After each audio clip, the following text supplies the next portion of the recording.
Here with the 12-time national champion, more importantly, Norristown native Geno Auriemma. Geno, good to see you. Great Throwing to out be the here. first pitch. Yeah. How exciting is that for you? You know, growing up in this area and going all the way back to going to games at Connie Mack Stadium. Okay, we're going back, yeah. Yeah, we're going way back. And, you know, then the vet. And last year was the first time I set foot in this building, you know, and I brought my grandkids here. And it's amazing how much it's changed and how how incredible this, you know, this ballpark is, and the atmosphere is just, it's just, man. You haven't been here for a playoff game, though, have you? No, I watched them all on TV, and if there's anything like the other night when Schwarber hit those homers, it's got to be off the chart. And unbelievable, the new entrance. We were just talking to the great people of Fanavision about the new entrance for the closer, Joan Duran. Have you seen that with the spider? Yeah, they showed it the other night, yeah, right? Yep. Right, and they said they can't do it on day games. Right, because Is that it right? needs to be dark. Yeah, it needs to be dark. So no tarantulas for us today, I guess. So we're talking Connie Mack Stadium. Who was your guy back then? Well, it's funny. I was 10 years old, and it was 1964. Yeah, and it was Richie Allen's first. He was Rookie of the Year that year. Yep. They had the magical year until until the end. But yeah, for a little kid from Norristown, for like $1.50, $3, whatever it was, you could take the trolley, get 50 cents for a ticket in the bleachers, and buy a hot dog and a soda, and still have enough money to get back home. It's a little different these days. Yeah, yeah. That's why. What number's back there? Number 7. They got a 7, yeah. Number 7, Bobby Wine. And if he's watching at home, he still lives in Norristown. Yeah. And he was the shortstop on that team. So, a lot of great memories. How cool was it then to see Dick Allen finally get into the Hall of Fame? You know, I remember being at a game, and he struck out 3 times, and the fans were just brutal. You know, I mean, the way he's right. You know, all the things that happened to him. It's a different era too. 1964. Sure. I mean, you can only imagine. And then he hits one over the Coke sign, like, and the place goes absolutely berserk. You know, so to watch him play and to watch him swing a bat, back then, you know, he was a trendsetter, right? He wore a helmet in the outfield at first base, at third base, wherever he was playing. Still smoking heaters in the dugout back then when you could do such a thing? Yeah, he could. That's awesome. I saw you wearing, you know, obviously the Eagles are just coming off a big victory. You had the Saquon jersey on at practice.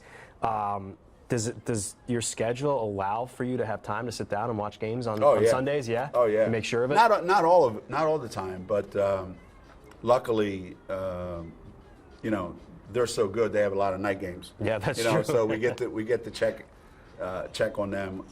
But yeah, we've turned a lot of people up there into Eagles fans. Is that right? Well, one of my grandkids is a great Eagles fan. Nice, right nice. there. Wait, only one? Yeah, only one. All right. The other one, got work he's to do a Giants fan with his father. They're both Giants fans. Sorry to hear that, guys. I'm sorry. The other one, I don't know what fan he is. I don't know what he likes. Luke, what's your team? Luke's with the Giants. Oh, geez. So we got 3 Giants fans, and Andrew and I holding down the fort. Love but we were the ones celebrating, though. Had to be tough for those Giants fans to see what Saquon Barkley did this year, I bet, huh? Oh, that's what happens when you get on a good team. Yeah. You know, that's what happens. You know, if you're really good and you get on a good team, you just blow up. What'd you do for the Super Bowl? We had this big party, and we were all there, and he had a Jalen Hurts jersey on. All right, good stuff. And good I had stuff. the Saquon jersey on. The other guys had a frown on, the 3 of them. So, love it. Yeah, we were loving life. I know that you're, you know, a basketball rival of Dawn Staley, but have you bonded over Philly sports over the years with her a bit? Do you allow for that to happen? Nah, I mean, because you're both huge Philly sports fans. Yeah, I'm a little older, that's than true. she is, so I go back a lot further.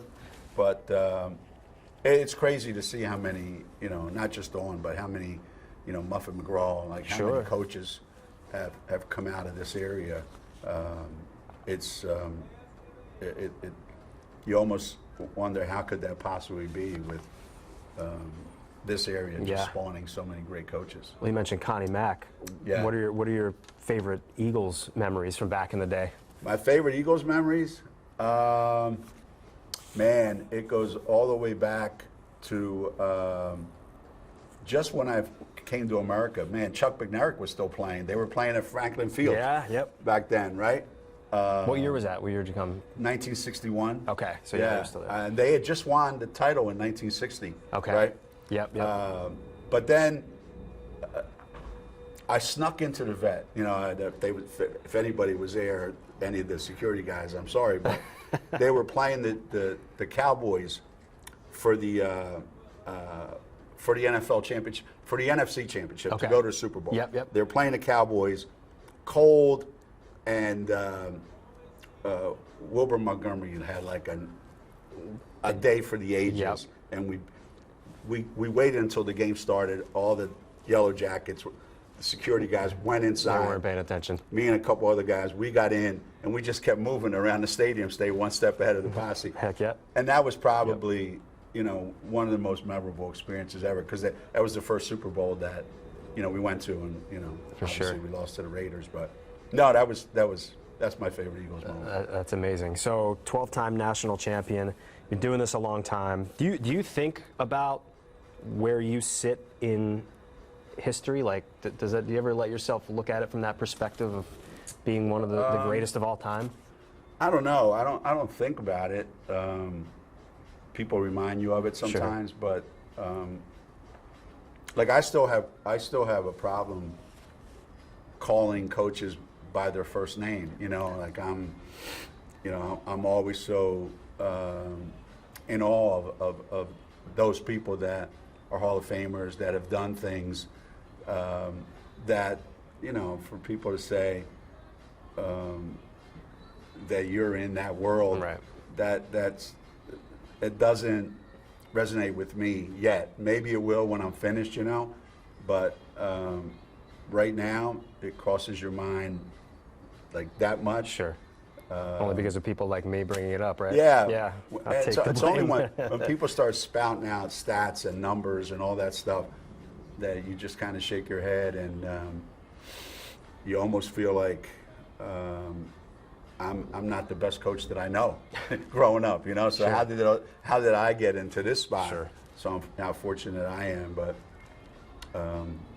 yeah, it's a long way from St. Francis in Norristown. Absolutely. I know you got a first pitch to throw out, so I don't want to hold you too much longer, but my last name's Gallen. The show is called A Gallon of Questions. So in this Gallen, Gallen, Gallen, actually. But there's some questions in there. You want to pull one out and see if it could be anything random. If you need help, we can phone a friend, like Who Wants to Be a Millionaire? I was just in Ireland.